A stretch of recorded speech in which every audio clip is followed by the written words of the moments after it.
I thought I had more time. When my mom called from the hospital, I told her I was too busy, that I'd come later.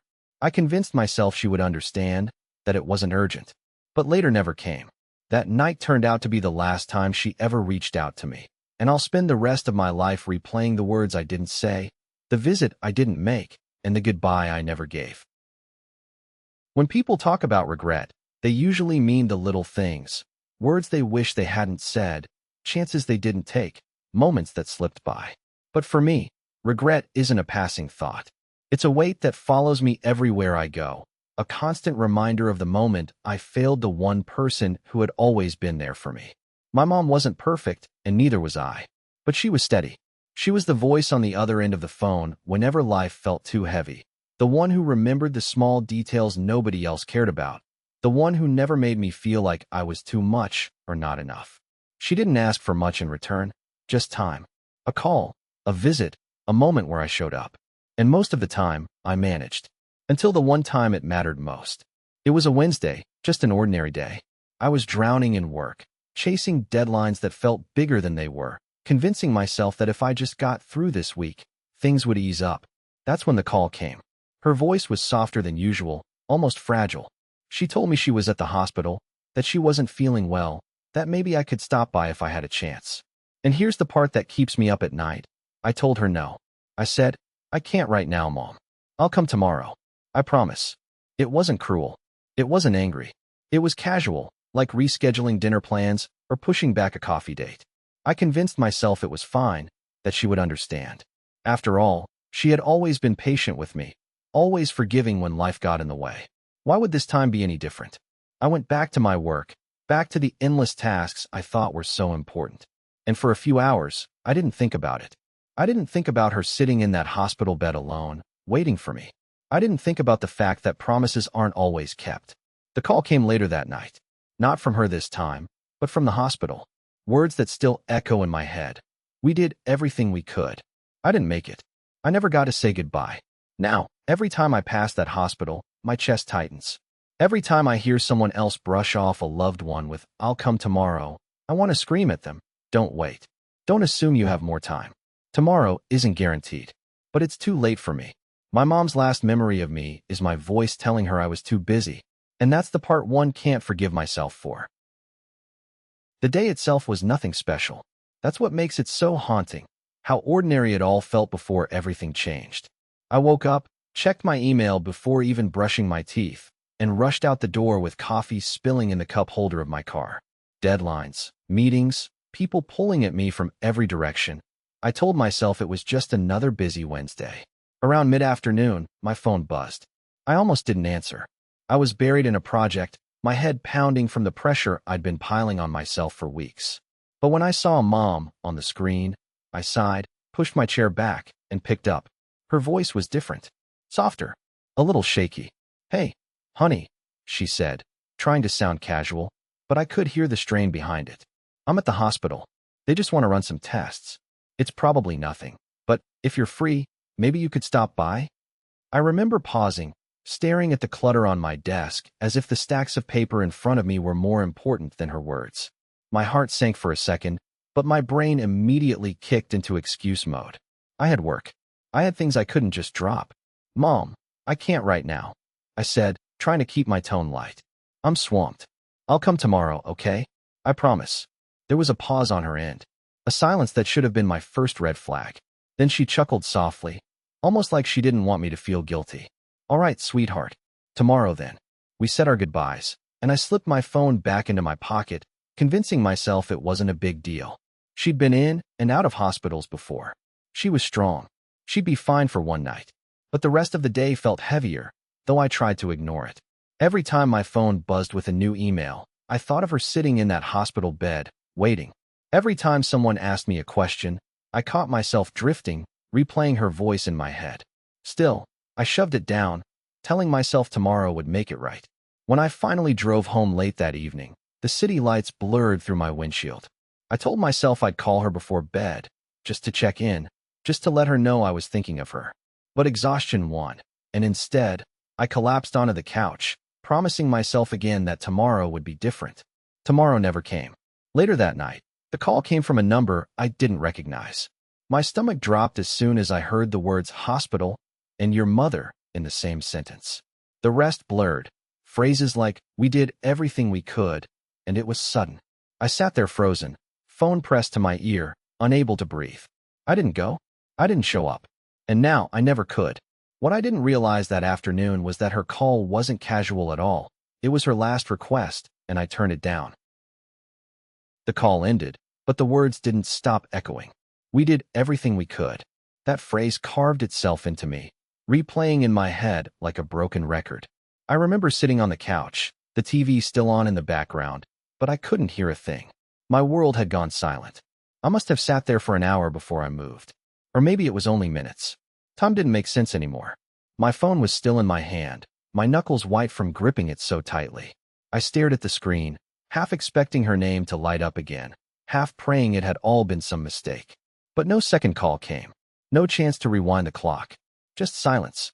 I finally called the hospital back, my voice shaking so badly I could hardly get the words out. They confirmed it. Cardiac arrest. Too late. She passed peacefully. Each phrase was like a hammer blow.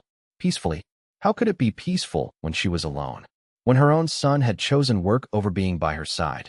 I don't remember much about driving to the hospital. I just know my hands trembled the whole way, gripping the wheel so hard my fingers hurt. The parking lot lights glared too bright. The automatic doors hissed open too loudly. Every detail seared into my memory because I knew this was the moment I'd have to face what I'd done. A nurse led me down a quiet hallway. The smell of antiseptic clung to everything, sharp and suffocating. My legs felt heavy, like they didn't want to carry me forward. And then, suddenly, I was there, in a small room, the blinds drawn, the machines already turned off. She lay still, her hands folded neatly, her face calm in a way that made me ache. She looked like she was sleeping, except she wasn't. The nurse gave me a moment alone, and as the door clicked shut, I felt the air leave my lungs. I sank into the chair beside her bed, reaching for her hand. It was cold. That was the moment it became real. Not the phone call, not the drive, but that simple, undeniable truth.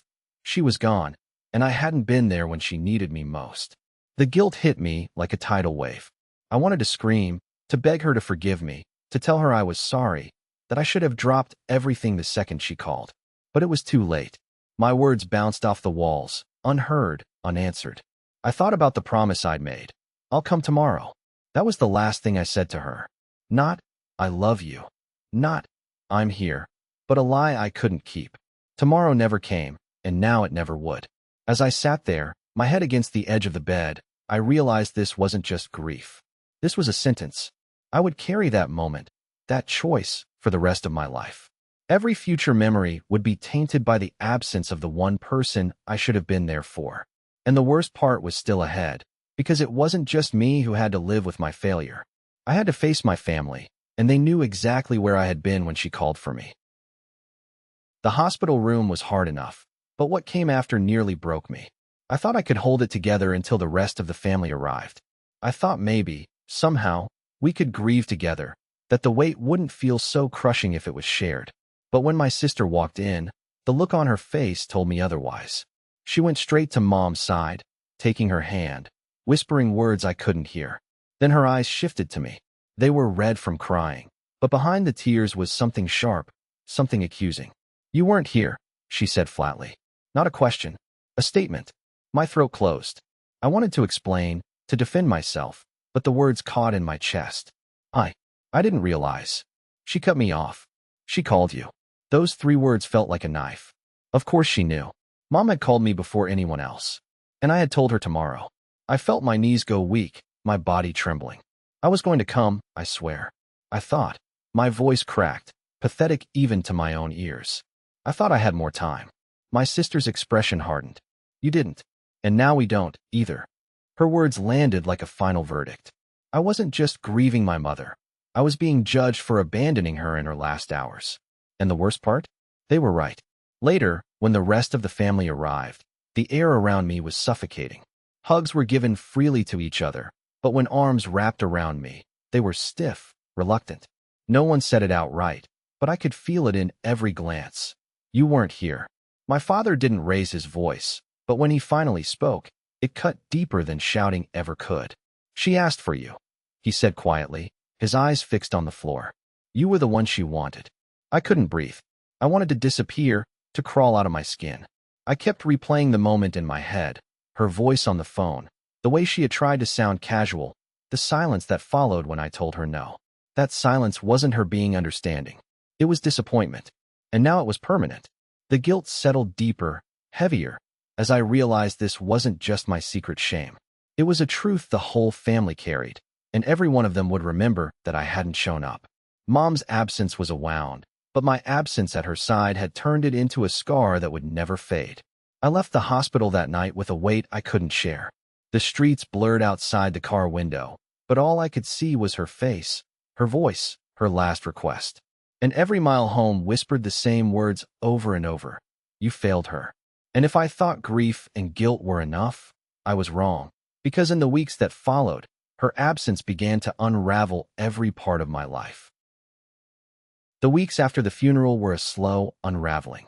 At first I thought grief would be the main thing I had to survive. That time would dull the edges, and we'd all somehow stitch our lives back together. But grief was only the beginning. My absence at the end became a lens through which everyone saw the rest of me. At work, people's faces changed when they asked how I was doing. Small talk turned awkward when someone remembered my mother's name and then the fact that she had asked for me. I used to be the dependable one in the office, the person who solved problems and stayed late to help. Now, coworkers offered sympathetic nods that felt more like polite distance than real concern. Invitations for lunch stopped appearing. The invisible badge I'd earned over years, reliable, present, a family man, had been quietly revoked. Friends were worse. The ones who came to the funeral gave condolences, hugged me, said the right words. But after the initial week, calls became less frequent. I texted and got shorter replies.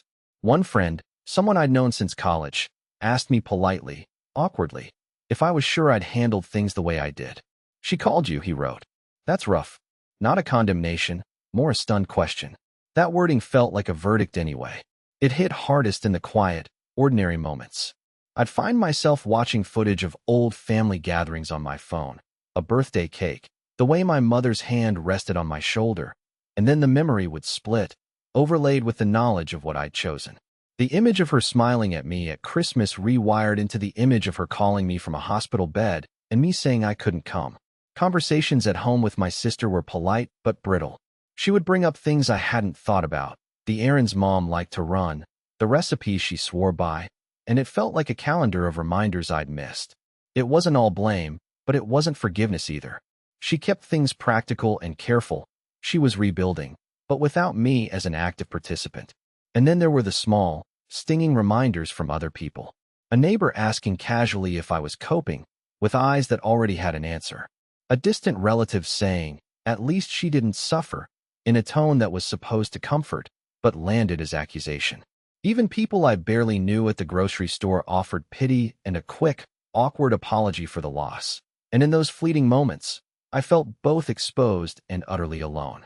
Worst of all, I began to see how my own mind had turned against me. Sleep became a battleground. I would wake at 3 a.m., blood pounding, and replay the phone call until it was the only thing I could hear. I'd imagine different timelines. What if I'd left the meeting? What if I'd driven across town? What if I'd sat with her and held her hand? The what-ifs were sharp like glass. They cut up anything I tried to build in the present. Trying to move on became its own kind of cruelty. People around me expected a slow return to normalcy. But normalcy kept slipping through my fingers because every normal moment had an afterimage. Her face, the hospital beep, my last words to her. The realization settled in. The mistake had not only taken her from me, it had rewritten my relationships, my standing, and the narrative of who I was. And as those subtle fractures widened, something else happened that made my guilt public in a way I never imagined. And that change would make recovery nearly impossible. I thought the funeral would be the bottom. But grief doesn't come with clean edges. It keeps spilling over, touching every corner of your life. Weeks later, when the numbness started to wear off, I was left with something worse. The need to do something, anything, to make up for what I hadn't done. I started making lists. Literal lists, written in the notebook I kept by my bed.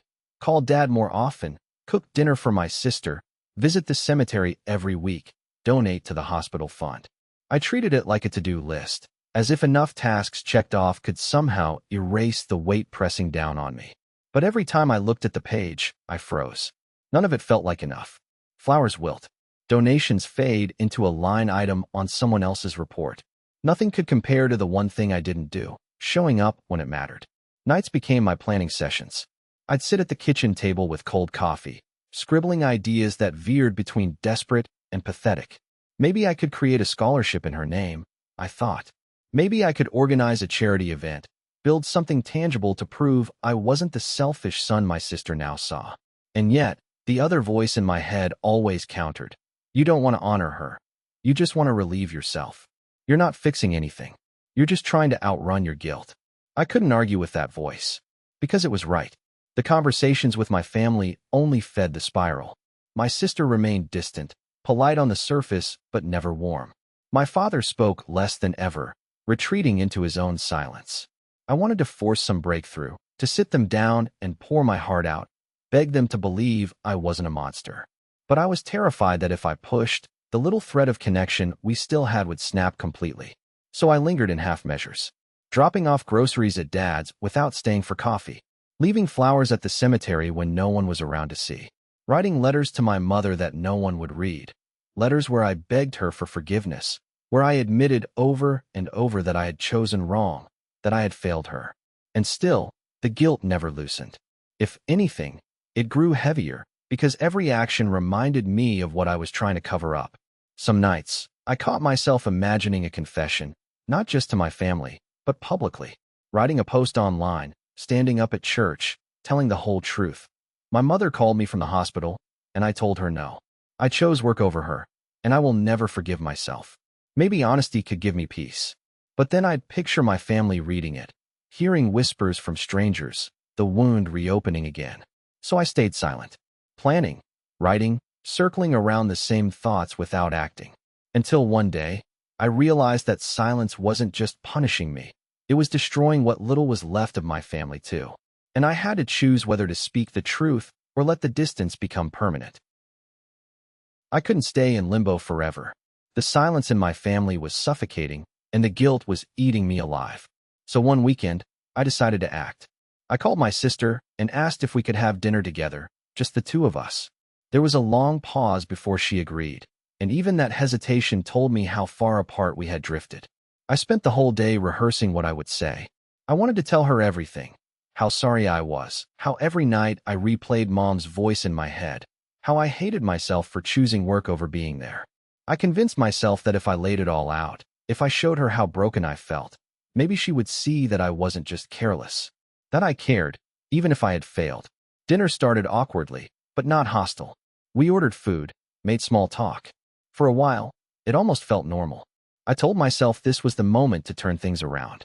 Halfway through the meal, I finally said it. I need you to know how sorry I am. I should have gone that day. I should have been there. I'll never forgive myself for that choice. My sister put her fork down slowly. She didn't look angry. She didn't even look surprised. She just looked tired.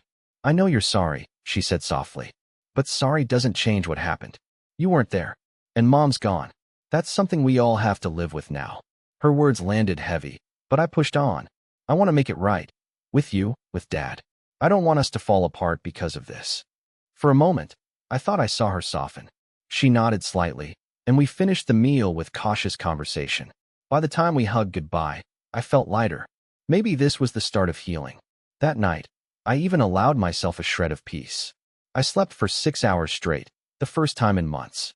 I woke up thinking maybe, just maybe, the worst was behind us. But the illusion cracked quickly. A few days later, I stopped by my father's house unannounced, hoping to keep the momentum going. He let me in, but the look in his eyes was distant. We sat in silence for most of the visit. When I finally told him what I'd told my sister, that I was sorry, that I wanted to fix things, he just shook his head. You think saying it makes it better? He asked. His voice wasn't angry, but it was sharp. She asked for you. You didn't come. That's not something you fix with dinners and words. I left his house with that sentence echoing in my chest, undoing every bit of fragile hope I had built. My apology hadn't healed anything. It had only reminded them of the wound. I thought I was climbing out of the hole, But I was wrong, because what happened next would drag me deeper than I ever imagined. For a while, I convinced myself things were getting better. My sister was at least answering my calls, and I had made that shaky attempt to reach my father. But the truth is, cracks don't disappear just because you pretend not to see them. They spread. It started small, in conversations with extended family. A cousin who used to greet me warmly now gave me curt nods. An aunt avoided eye contact altogether at a family gathering. Nobody said the words out loud, but the message was clear: we know, and we judge you for it. Then it reached my friendships.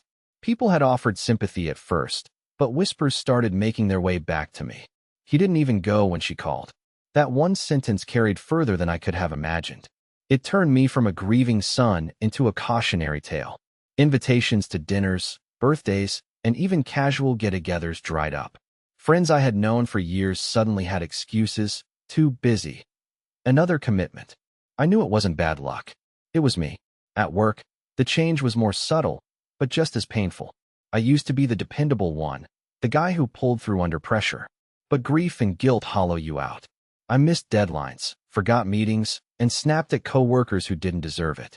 One day, my manager pulled me aside, his voice careful but firm. "I know you've been going through something, but people are starting to question if they can rely on you." That sentence echoed like a cruel mirror of my father's words. First, my family couldn't rely on me. Now neither could anyone else. Sleep became impossible again. I would lie awake, my chest tight, replaying every moment that led me here. The phone call, the casual way I said tomorrow, the funeral, my father's disappointment, my sister's tired eyes. Each memory stacked on top of the next until I could barely breathe.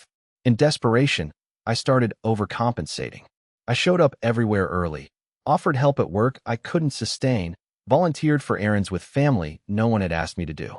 But instead of proving myself, it just highlighted how desperate I was. People looked at me with pity, not forgiveness. The real breaking point came one night when my sister called. I picked up immediately, grateful she was reaching out. But her voice was sharp, exhausted. "Stop trying so hard. You can't fix this by hovering. You can't erase what happened. You need to stop making this about you." Her words sliced through me because they were true. Every attempt I made, dinners, visits, gestures, was rooted in my own guilt, not their needs. I wasn't easing their pain. I was dragging it out, forcing them to keep reliving what I had done. That night, I sat in the dark of my living room, the silence pressing down on me. For the first time, I wondered if my presence in their lives was making things worse, not better. And the more I thought about it, the clearer it became. Maybe the only way to help them heal was to step back completely, even if it meant losing them forever. The idea of stepping back started as a whisper and grew into a roar. At first it felt like the responsible thing to do. Give them room. Stop making everything about my guilt. But the quieter I tried to be, the louder my own absence felt. Days blurred into a loop of small humiliations. I'd go to the cemetery and sit on a bench, watching people come and go, families knitting themselves back together around fresh flowers. I would place my own bouquet down, say a clumsy, private apology, then walk away so I wouldn't hold anyone up or force them to see me grieve. It felt noble until I realized it was cowardice disguised as sacrifice. Sleep was a rumor. When I did manage to doze, nightmares ate the edges of whatever rest I stole. I'd wake sweating and remember the call, her voice, the way she tried to sound fine, and the memory would hit me like cold water. Some nights I paced the apartment until dawn, revisiting the same scenes, finding new ways I could have been different. Each rehearsal only taught me that there were no corrections possible. Work collapsed under the weight of it. My boss stopped me in the hallway one afternoon and asked, bluntly, if I was okay. I lied. I always lied. The lies were small. Who wants to admit their life has unstitched itself? But they piled up, making me a stranger to my colleagues and to myself. Once, in a meeting, I lost track of what I was supposed to say and watched a younger coworker pick up where I failed. Instead of embarrassment, I felt something colder. The bitter realization that life would go on, and I would be left watching from the sidelines.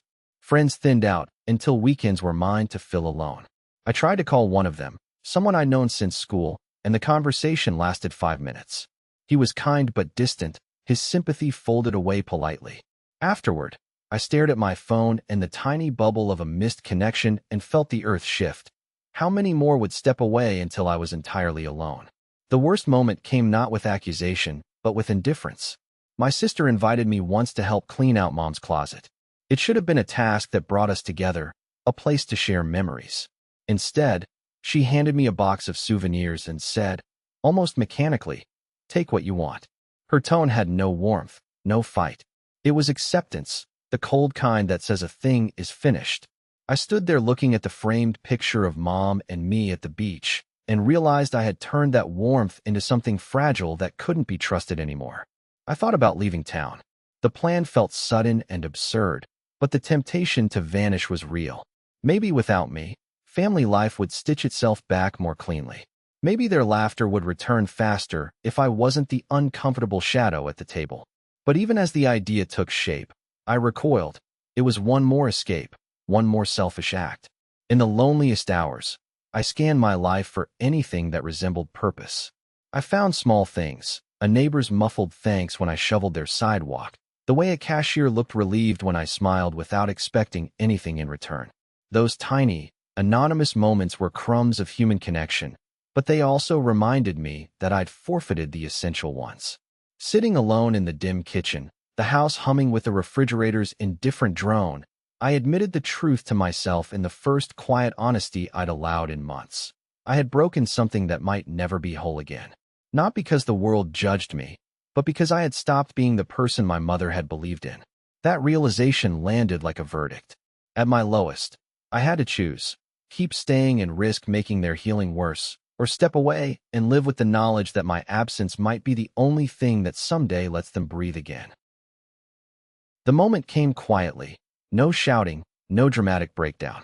It was a Sunday afternoon, the kind we used to spend making plans and complaining about the weather. My father called and asked if I could stop by. My stomach turned before I said yes.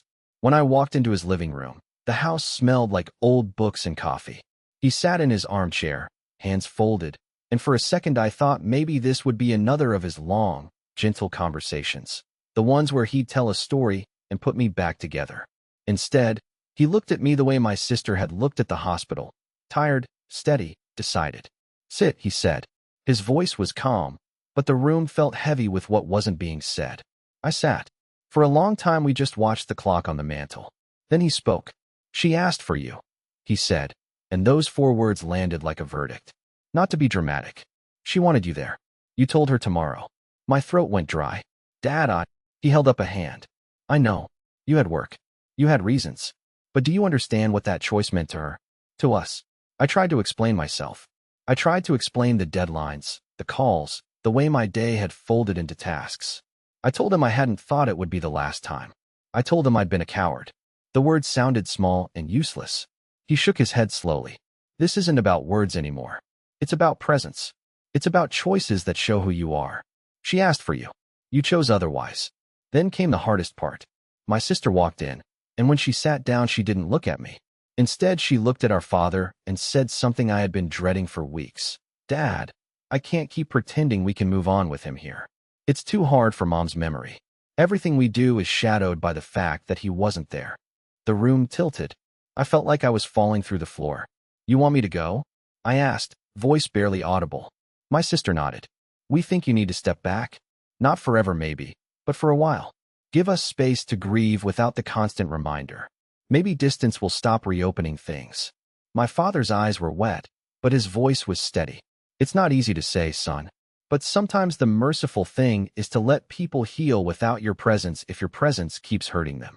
It felt like being sentenced to exile by the 2 people I'd always relied on. I tried to argue, to promise change, to beg for another chance.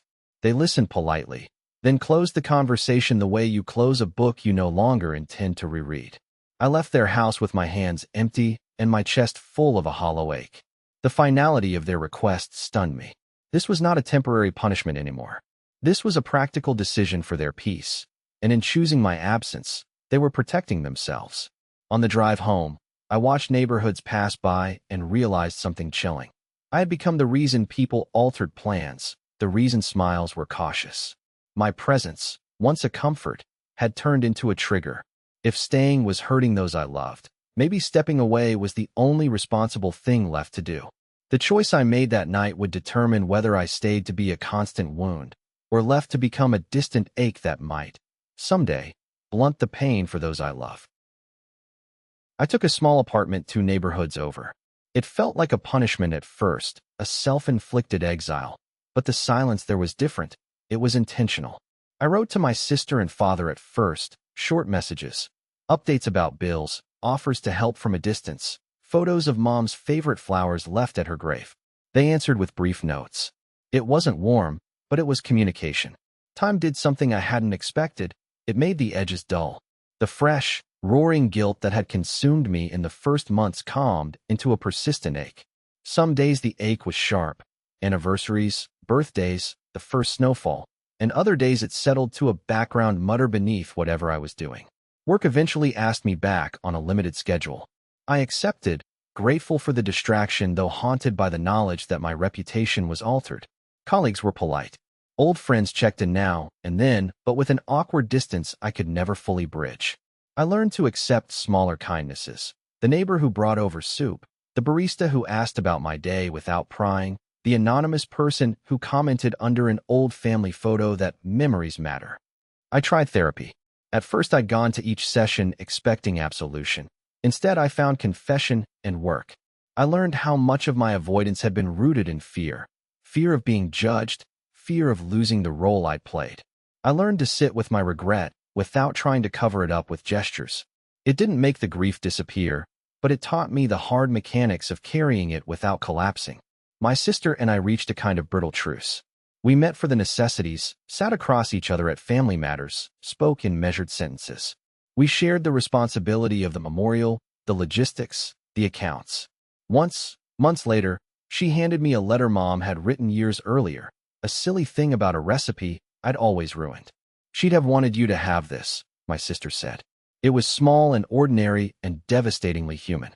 I kept the letter in my wallet for months, reading it until the paper softened. People told me time heals, but I think time just gives you a different relationship to your wound. I can go days now without the phone call looping in my head, and sometimes I can look at old photos without feeling like a thief. But then a song, a scent, a joke will pull me back, and I'll be right there again, replaying the moment when I said tomorrow. In the end, the lesson is ugly and simple. Presence matters more than intention. 1,000 good gestures won't always equal a single moment of presence. I didn't lose a chance to fix something trivial. I lost my mother's last moments, and that loss defines a portion of my life. I still visit her grave. I still leave flowers and sit and talk to her as if she could answer. I still make mistakes, but now I try to make different ones. To be on time, to pick up when loved ones call, to be there in small ways that add up. It's not redemption. It's an attempt to be less of the person who put convenience above care. I will live the rest of my life with that call in my ear and the knowledge that one choice changed everything. And I can only hope my presence in other people's lives from now on proves I learned the lesson too late to save her, but not too late to stop hurting others. If this story landed with you, whether in anger, sadness, or quiet understanding, know this: I'm not asking for forgiveness. I'm sharing because silence kept me trapped, and maybe someone reading this will choose differently. Call your people back. Don't assume tomorrow is waiting. Small moments matter more than big promises. If you've had a moment you regret and it changed your life, share it below. Honesty helps more than hiding. If this resonated, subscribe for more real confessions and stories that cut close to home. Thank you for listening.